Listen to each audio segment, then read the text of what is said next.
TsʻAo burns the Wuqiao granaries. Hearing that Yuan Shao was hastening to attack at Quantu, Xiahou Tun wrote to the capital urgently asking for reinforcements, and TsʻAo told off 70 legions with which he marched. Sun Yu was left to guard the capital. Just as Yuan's army was starting, Tian Feng sent out a remonstrance from his prison cell, denouncing the policy of attack and counseling Shao to wait upon such times as heaven should appoint. An enemy said to Yuan, "Why does this Tian Feng utter ill-omened words? My lord is sending forth an army in the cause of humanity and justice." Easily moved to anger, Yuan Shao was going to execute Tian, but this time he forbore at the entreaties of many of his officers. However, he was not appeased, for he said, "I will punish him when I return from conquering TsʻAo. Meanwhile he hastened to start. The banners of his host filled the horizon, their swords were as trees in the forest. They marched to Yangwu and there made a strong camp. Then Chu Shu once more opposed any hasty movement, saying, "Though our soldiers are many, they are not so bold as the enemy. However, veterans as are the enemy, they have not ample supplies. Therefore they will wish to force on a speedy battle, while our policy is to hold them off and delay. If we can keep from a decisive battle long enough, the victory will be ours without fighting." This advice did not appeal to the general. Said he, threateningly, "Tian Feng spake discouraging words to my armies, and I will assuredly put him to death on my return. How dare you follow in the same way?"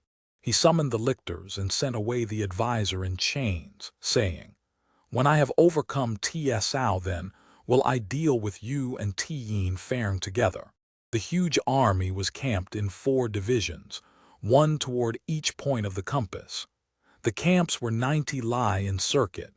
Scouts and spies were sent out to discover the strong and the weak points of the enemy.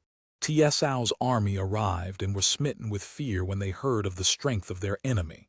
The leader called together his council. Then said the advisor Sun Yu, "The enemy are many but not terrible. Ours is an army of veterans, every man worth 10, but our advantage lies in a speedy battle, for unhappily our stores are insufficient for a long campaign." "You speak to the point," said TsʻAo. "I think the same." Therefore he issued orders to press forward and force on a battle. Yuan Shao's men took up the challenge, and the 2 sides were arrayed. On Yuan's side, a legion of crossbowmen were placed in ambush on the 2 wings, while half a legion of archers held the center. The signal for general attack was a bomb, and the onset was to continue through 3 rolls of the drum. Yuan Shao wore a silver helmet and breastplate and an embroidered robe held in by a jeweled belt. He took up his post in the center with his numerous captains ranged right and left. His banners and ensigns made a brave show. When the TsʻAo army center opened and the banners moved aside, the great captain appeared on horseback with his staff of doughty leaders all fully armed. Pointing with his whip at Yuan Shao, he cried, "In the presence of the emperor I pressed your claims to consideration and obtained for you the title of Generalissimo. Why do you now plan rebellion?" Yuan replied, "You take the title of a minister of Han, but you are really a rebel against the house. Your crimes and evil deeds reach to the heavens, and you are worse than the usurper Mang and the rebel Chou. What are these slanderous words about rebellion that dare you address to me? I have a command to make you prisoner." "I have the girdle decree to arrest rebels," replied Yuan. Then TsʻAo became wrathful and bade Chang Liu ride forth as his champion. From the other side rode Chang Ho on a curveting steed. The 2 champions fought 4 or 5 bouts with no advantage to either. In his heart, TsʻAo thought the contest amazing. Then Chu whirled up his sword and went to help. To match him rode out Cao Lan with his spear in rest, and the contestants were now 4, battling 2 and 2. Then TsʻAo ordered 3 companies under Shao Tun, and TsʻAo hung to attack the opponent's array. Thereupon, on Yuan's side, the signal for attack was also given, and the legion of crossbowmen on the wings shot, and the center archers let fly all together. The arrows flew all over the field in front, and TsʻAo's men could not advance. They hastened away toward the south. Yuan threw his soldiers on their rear, and they were broken. They went away toward Quantu, and Yuan advanced another stage. He camped near them. Then Shao said, "Now send 10 legions to guard Quantu and get near TsʻAo's camp. Then throw up observation mounds to get a clear view of the enemy, and choose vantage points whence to shoot arrows into the midst of their host. If we can force him to evacuate this place, we shall have gained a strategical point whence Sucheng can be attacked."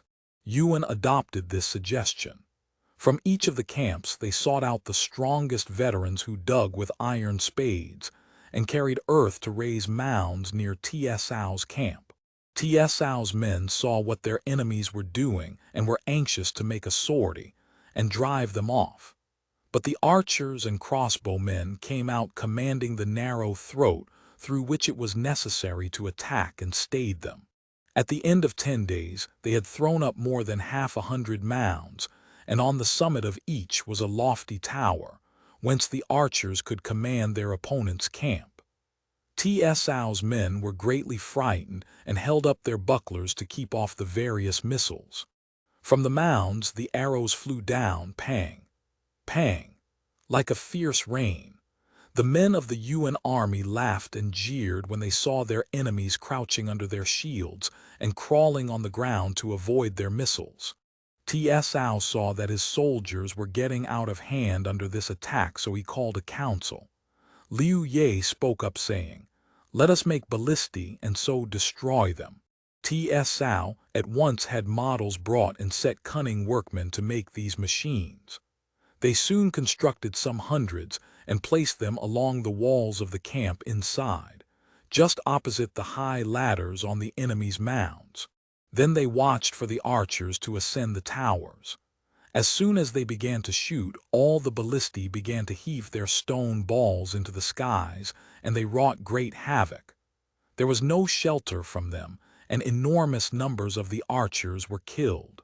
Yuan's men called these machines rumblers, and after their appearance the archers dared not ascend the mounds to shoot.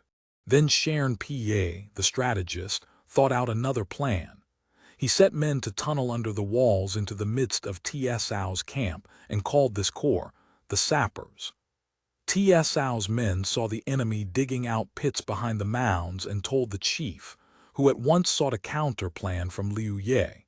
"As Yuan Shao can no longer attack openly, he is attacking secretly, and is tunneling a road underground into the midst of our camp," said he. "But how to meet it? We can surround the camp with a deep moat, which renders their tunnel useless." So a deep moat was dug as quickly as possible, and when the enemy sappers arrived thereat, lo! Their labor had been in vain and the sap was useless. It is recorded that TsʻAo held Quantu throughout the 8th and 9th months when, the men being worn out and provisions failing, he began to think of giving up and returning to the capital. As he could not make up his mind, he referred his difficulties by letter to Sun Yu, whom he had left to guard Sucheng. The reply he got was to this effect: "I have received your command to decide whether to continue the campaign or retire. It appears to me that Yuan Shao assembled such large forces at Quantu with the expectation of winning a decision. You, sir, are very weak while he is very strong, and if you cannot get the better of him, he will be able to work his will on you, for this is a crisis of empire. Your opponents are indeed numerous, but their leader knows not how to use them. With your military genius and discernment, where are you not sure to succeed? Now, though your numbers are small, it is not as when Chu and Han were between Yongyang and Chernkao. You are securely entrenched with your hands on his throat, and even if you cannot advance, That state of things cannot endure forever but must change. This is the time to play some unexpected move, and you must not miss it. The device I leave to your illustrious ingenuity." This letter greatly pleased TsʻAo, and he urged upon his men to use every effort to maintain the position. Yuan having retired some 30 li, TsʻAo sent out scouts to ascertain his new dispositions. One of Su Huang's officers captured an enemy spy and sent him to his chief, who interrogated him and found out that a convoy of supplies was expected, and that this spy and others had been sent to find out what were the risks of the route. Su Huang went at once to tell TsʻAo. When the advisor Sun Yu heard that the commander of the convoy was Han Mering, he said, "That fellow is a valiant fool. A few companies of light horse sent to intercept him can capture the whole train and cause much trouble in the enemy's camp." "Whom should I send?" asked TsʻAo. "You might send Su Huang. He is capable of such a task." So Su was deputed, and he took with him Shi Yuan, who had captured the spy, and his company. And this party was supported by Chang Liao and Su Chu. It was night when the commissariat train of many thousands of carts drew near Yuan Shao's camp. As they passed through a defile, TsʻAo's men came out and stopped the train. Han Mering galloped up to give battle but was soon overcome. The guard was scattered, and soon the whole train was in flames. The escort and their leader got away. The glow of the flames seen from Shao's camp caused great consternation, which became fear when the escaped soldiers rode in and told their tale. Yuan sent out Chang Ho and Cao Lan to try to intercept the raiders, and they came upon Su Huang and his company. Just as they were attacking, reinforcements came up, and the Yuan men were between two fires. They were cut to pieces, and the successful captains rode back to Quantu, where they were richly rewarded.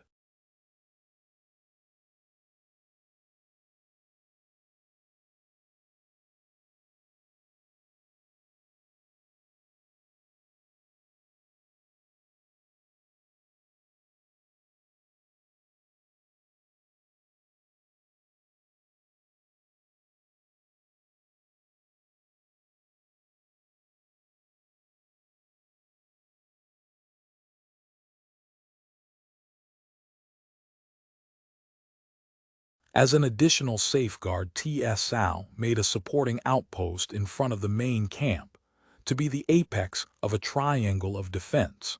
When Han Mering returned with his woeful tidings, Yuan Shao was angry and threatened to put him to death. His colleagues begged him off. Then said Sharon Pa, "Food is very important for an army in the field and must be defended with the greatest diligence. Wat Shao is our main depot and must be carefully guarded." "My plans being complete," said Shao, "you may as well return to Yedu and undertake the control of the supplies. Let there be no shortage." So Sharon Pa left the army. Then a force of 2 legions under 6 captains was told off to defend the depot. One of these captains, Shunyu Chiang, was a hard man and a heavy drinker, who in his cups was a terror to the men. Under the idle life of guarding the supply depot, the leaders gave themselves up to indulgence and drank heavily. In TsʻAo's army also food was getting scarce, and a message was sent to the capital to send grain quickly. The messenger with the letter, however, had not gone far when he fell into the hands of Shao's men, who took him to the advisor Su Yu. Seeing from the letter that TsʻAo was short of supplies, the advisor went to his master and told him, saying, TsʻAo, and we have been at grips here for a long time, and the capital must be undefended. A small army sent quickly could take it, and at the same moment an attack here would deliver TsʻAo into our hands. Now is the moment to strike, for his supplies are short." Shao replied, "TsʻAo is full of ruses, and this letter is artfully designed to bring about a battle to suit himself. If you do not take this chance, he will do you some injury by and by." Just at this juncture in came a dispatch from Yechun in which, after some details regarding the forwarding of grain, Sharon PA said he had discovered that Hsu had been in the habit of receiving bribes while in Chichu, and had winked at his relatives collecting excess taxes. One son and nephew were then in prison. At this, Yuan Shao turned on Hsu angrily and said, "How can you have the face to stand before me and propose plans, you extortionate fellow? You and TsʻAo have old likings for each other, and he has bribed you to do his dirty work for him and help his base schemes. Now you want to betray my army. I ought to take off your head, but temporarily I will let your neck carry it away. Get out and never let me see you again." The discredited advisor sighed and went out, saying, "Faithful words offend his ear. He is a pest and unworthy of advice from me. And now that Sharon PA has injured my son and nephew, how can I look my fellow men in the face again?" And he drew his sword to end his life. But his people prevented that. They said, "If Yuan Shao rejects your honest words, then assuredly he will be taken by TsʻAo. You are an old friend of TsʻAo's. Why not abandon the shade for the sunlight?" Just these few words awakened him to consciousness of his position, and he decided to leave Yuan Shao and go over to TsʻAo, for he was an old friend. Vainly now for chances lost Yuan sighs. Once he was great. Had he taken Hsu's advice, TsʻAo had not set up a state. Hsu stealthily left the camp and set out for TsʻAo's lines. He was captured on the way. He told his captors he was an old friend of the ministers and asked them to tell him that Hsu of Nanyang wished to see him. They did so. TsʻAo was resting in his tent, his clothing loose and comfortable after the toils of the day. When he heard who wished to see him, he arose quite joyfully and dressed himself hastily to receive Hsu. He went forth to greet him. They saw each other in the distance, and TsʻAo clapped his hands with gladness, bowing to the ground when near enough to his visitor. Hsu hastened to help him rise, saying, "Sir, you, a great minister, should not thus salute a simple civilian like me. But you are my old friend, and no name or office makes any difference to us," replied TsʻAo. "Having been unable to choose the lord I would serve, I had to bow my head before Yuan Shao. But he was deaf to my words and disregarded my plans. Wherefore I have left him and come now to see my old friend from whom I hope employment." "If Yuan is willing to come, then have I indeed a helper," said TsʻAo. "I desire you to give me a scheme for the destruction of Yuan Shao." I counseled him to send a light force to take the capital, so that head and tail be both attacked. TsʻAo was alarmed. "If he does so, I am lost." "How much grain have you in store?" said the new advisor. "Enough for a year." "I think not quite," said Yu, smiling. "Well, half a year." The visitor shook out his sleeves, rose and hurried toward the door of the tent, saying, "I offer him good counsel and he repays me with deceit. Could I have expected it?" TsʻAo held him back. "Do not be angry," said he. "I will tell you the truth. Really, I have here only enough for 3 months. Everybody says you are a marvel of wickedness, and indeed it is true," said Yu. "But who does not know that in war there is no objection to deceit?" replied TsʻAo. Then whispering in the other's ear, he said, "Actually here I have only supplies for this month's use. Oh, do not throw dust in my eyes any more. Your grain is exhausted and I know it." TsʻAo was startled, for he thought no one knew of the straits he was in. "How did you find that out?" said he. Hsu produced the letter, saying, "Who wrote that? Where did you get it?" Whereupon he told TsʻAo the story of the captured messenger. TsʻAo seized him by the hand, saying, "Since our old friendship has brought you to me, I hope you have some plan to suggest to me." Hsu said, "To oppose a great army with a small one is to walk in the way of destruction, unless you inflict quick defeat. I can propose a plan which will defeat the innumerable hordes of Yuan Shao without fighting a battle. But will you follow my advice?" "I desire to know your plan," said TsʻAo. "Your enemy's stores of all kinds are at Wuchao, where the commander of the guard is that drunkard Shunyu Xiang. You can send some of your trusty veterans to pretend they belong to Chiang Kai, one of Yuan's generals, sent to help guard the depot. These men can find an opportunity to fire the grain and stores of all kinds, which will upset all Yuan Shao's calculations." TsʻAo approved. He treated Hsu very liberally and kept him in his camp. Forthwith, he chose 5 companies of horse and foot ready for the expedition. Chang Liu protested the enterprise would be futile, as the grain depot would certainly be well guarded, and he suggested treachery on the part of the newly arrived strategist. "Hsu is no traitor," said TsʻAo. "He has come sent by heaven to defeat Yuan Shao. If we do not get grain, it will be hard to hold out, and I have either to follow his advice or sit still and be hemmed in. If he was a traitor, he would hardly remain in my camp. Moreover, this raid has been my desire for a long time. Have no doubts, the raid will certainly succeed. Well then, you must look out for an attack here while the camp is undefended." "That is already well provided for," said TsʻAo gleefully. The defenders of the camp were then told off. Among them was Hsu. The arrangements for the raid on the grain depot were made with extreme care to ensure success. When all was ready, they set out, TsʻAo himself in the center. The army showed the ensigns of their opponents. The men carried bundles of grass and faggots to make a blaze. The men were gagged, and the horses tied round the muzzles so as to prevent any noise. They set out at dusk. The night was fine and the stars shone brightly. Shu, still a prisoner in Yuan Shao's camp, saw the stars were very brilliant and told his jailers to conduct him out to the central pavilion whence he could study them. While watching, he saw the planet Venus invade the quarter of the Bear and Lyra, which startled him very greatly. "Some misfortune is near," said he. So although it was still night, he went to see his master. But Yuan Shao was sleeping after indulgence in too much wine and was in bad humor.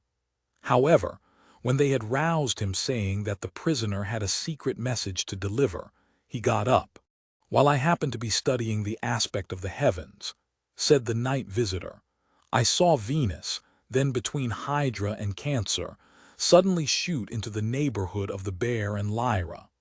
There is danger of a robber raid and special precautions must be taken at the grain depot. Lose no time in sending good soldiers and vigorous leaders thither, and keep a lookout on the byways among the hills that you may escape the wiles of TsʻAo. "You are a criminal," said Shao. "How dare you come with such wild nonsense to upset my armies?" And turning to the jailers he continued, "I bade you confine him. Why did you let him come?" Then he issued orders to put the jailers to death, and appointed others to keep the prisoner in close custody. Shu went away, wiping his falling tears and sighing deeply. "Our soldiers' destruction is at hand, and I know not where my poor corpse may find a resting place." Blunt truth offended Yuan Shao, too stupid any plan to make. His stores destroyed, 'tis evident that Chichu also is at stake. TsʻAo's raiding party went along through the night. Passing one of Yuan Shao's outpost camps, they were challenged. TsʻAo sent forward a man to say, "Chiang Kai has orders to go to Wuchao to guard the grain stores." Seeing that the raiders marched under the ensigns of Yuan, Shao the guard had no suspicions and let them pass. At every post this ruse was effective and they got safely through. They reached their objective at the end of the 4th watch. The straw and wood were placed in position without loss of time, and the blaze started. Then the captains beat to attack. At the time of the attack, Shunyu Xiang and his companions were all asleep after a heavy drinking bout.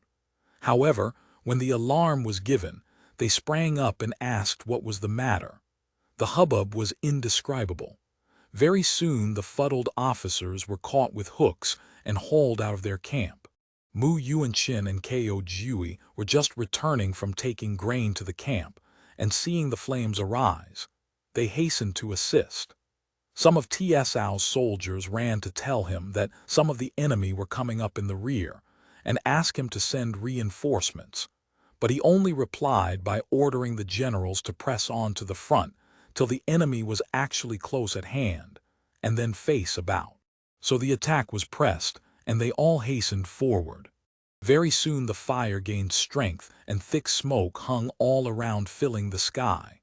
When Mu and Ko drew near, TsʻAo turned about and attacked them. They could not stand this for a moment, and both captains were killed. Finally, the stores of grain and forage were utterly destroyed. The commander, Shunyu Xiang, was made prisoner and taken to TsʻAo, who ordered him to be deprived of ears, nose, and hands. He was bound on a horse and sent, thus horribly mutilated, to his master. From Yuan's camp, the flames of the burning depot were seen away in the north, and they knew what they meant. Yuan hastily summoned his officers to a council to send a rescue party. Chang Ho offered to go with Cao Lan, but Quotu said, "You may not go. It is certain that TsʻAo is there in person, wherefore his camp is undefended. Let loose our soldiers on the camp, and that will speedily bring TsʻAo back again." This is how Sun Pin besieged Wei and thereby rescued Han. But Chang Ho said, "Not so. TsʻAo is too wily not to have fully prepared against a chance attack. If we attack his camp and fail and Shunyu Xiang should be caught, we shall all be captured too." Quotu said, "TsʻAo will be too intent on the destruction of the grain to think of leaving a guard. I entreat you to attack his camp." So 5 companies under Chang Ho and Cao Lan were sent to attack TsʻAo's camp, and Chiang Kai was sent to try to recover the grain store. Now, after overcoming Shunyu, TsʻAo's men dressed themselves in the armor and clothing of the defeated soldiers and put out their emblems, thus posing as defeated men running back to their own headquarters. And when they happened upon Chiang Kai's rescue legion, they said they had been beaten at Wuchao and were retreating. So they were suffered to pass without molestation, while Chiang Kai hastened on. But soon he came to Chang Liu and Su Chu, who cried out to him to stop. And before he could make any opposition, Chang Liu had cut him down. Soon his men were killed or dispersed, and the victors sent false messengers to Shao's camp to say that Chiang Kai had attacked and driven away the defenders of the granaries. So no more reliefs were sent that way. However, reinforcements were sent to Quantu. In due course the Yuan men came down upon TsʻAo's camp at Quantu, and the defenders at once came out and fought them on 3 sides, so that they were worsted. By the time reinforcements arrived, TsʻAo's army, returning from the raid, had also come, and Yuan's men were attacked in the rear. So they were quite surrounded. However, Chang Ho and Cao Lan managed to force their way out and got away. When the remains of the defenders of the grain stores reached their master's camp, they were mustered. Seeing the mutilated state of their one-time leader, Shao asked how he had come to betray his trust and to suffer thus, and the soldiers told their lord that their commander had been intoxicated at the time of the attack. So Shunyu was forthwith executed. Quotu, fearing lest Chang Ho and Cao Lan would return and testify the whole truth, began to intrigue against them. First he went to his lord saying, "Those 2, Chang and Cao, were certainly very glad when your armies were defeated." "Why do you say this?" asked Yuan. "Oh, they have long cherished a desire to go over to TsʻAo. So when you sent them on the duty of destroying his camp, they did not do their best and so brought about this disaster." Shao accordingly sent to recall these 2 to be interrogated as to their faults. But Quotu, their enemy, sent a messenger in advance to warn them as though in friendly guise, of the adverse fate that awaited them. So when the orders reached them to return to answer for their faults, they asked why they were recalled. When the messenger disclaimed all knowledge of the reasons, Cao Lan drew his sword and killed him. Chang Ho was stupefied at this demonstration, but Lan said, "Our Lord has allowed someone to malign us and say we have been bought by TsʻAo TsʻAo. What is the sense in our sitting still and awaiting destruction? Rather let us surrender to TsʻAo TsʻAo in reality and save our lives." "I have been wanting to do this for some time," replied Chang Ho. Wherefore both, with their companies, made their way to TsʻAo TsʻAo's camp to surrender. When they arrived, Shao Tun said to his master, "These two have come to surrender, but I have doubts about them." TsʻAo replied, "I will meet them generously and win them over even if they have treachery in their hearts." The camp gates were opened to the two officers and they were invited to enter. They laid down their weapons, removed their armor and bowed to the ground before TsʻAo, who said, "If Yuan Shao had listened to you, he would not have suffered defeat. Now you two coming to surrender are like Ytzu going to Yin, and Han Hsin going over to Han." He gave both men the rank of general and the title of marquis, which pleased them much. And so as Yuan Shao had formerly driven away his advisor, Hsu, so now he had alienated two captains and had lost his stores at Wuchao, and the army was depressed and downhearted. When Hsu advised TsʻAo to attack as promptly as he could, the two newly surrendered men volunteered to lead the way. So these two were sent to make a first attack on the camp, and left in the night with 3 divisions. The fighting went on confusedly all night but stayed at dawn. Shao had lost heavily. Then Hsu suggested a plan, saying, "Now is the moment to spread a report that a party of men will go to take Suansao and attack Yechun, and another to take Liang and intercept the enemy's retreat. Yuan Shao, when he hears of this, will be alarmed and tell off his men to meet this new turn of affairs, and while he is making these new dispositions, we can have him at great disadvantage." The suggestion was adopted, and care was taken that the report spread far around. It came to the ears of Yuan soldiers, and they repeated it in camp. Yuan Shao believed it and ordered Yuan Shang with 5 legions to rescue Yechun, and Hsin Ming with another 5 to go to Liang, and they marched away at once. TsʻAo heard that these armies had started, and at once dispatched 8 divisions to make a simultaneous attack on the nearly empty camp. Yuan Shao's men were too dispirited to fight and gave way on all sides.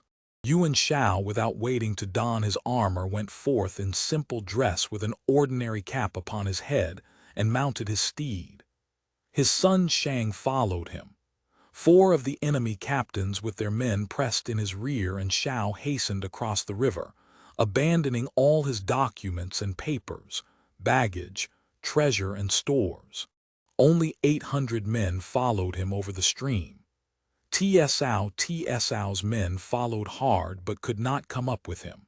However, they captured all his impedimenta, and they slew many thousands of his men so that the watercourses ran blood, and the drowned corpses could not be counted.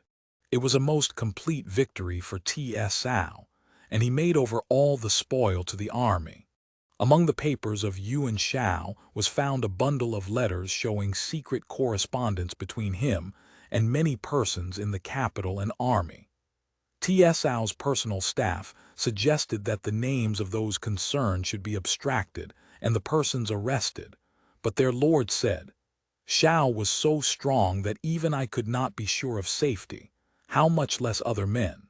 So he ordered the papers to be burned, and nothing more was said. Now when Yuan Shao's men ran away, Chu Shu, being a prisoner, could not get away and was captured. Taken before TsʻAo, who knew him, he cried aloud, "I will not surrender." Said TsʻAo, "Yuan Shao was foolish and neglected your advice. Why still cling to the path of delusion? Had I had you to help me, I should have been sure of the empire. The prisoner was well treated in the camp, but he stole a horse and tried to get away to Yuan Shao. This angered TsʻAo, who put him to death, which he met with brave composure.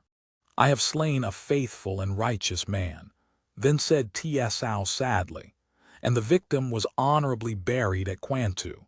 His tomb bore the inscription, "This is the tomb of Chu the loyal and virtuous." Chu honest was and virtuous, the best in Yuan's train, from him the stars no secrets held. In tactics all was plain. For him no terrors had grim death, too lofty was his spirit, his captor slew him, but his tomb bears witness to his merit. TsʻAo now gave orders to attack Chichu. In feeling overconfident, that's where one's weakness lay. The other bettered him by plans which never went agly. The following chapter will tell who won the next campaign.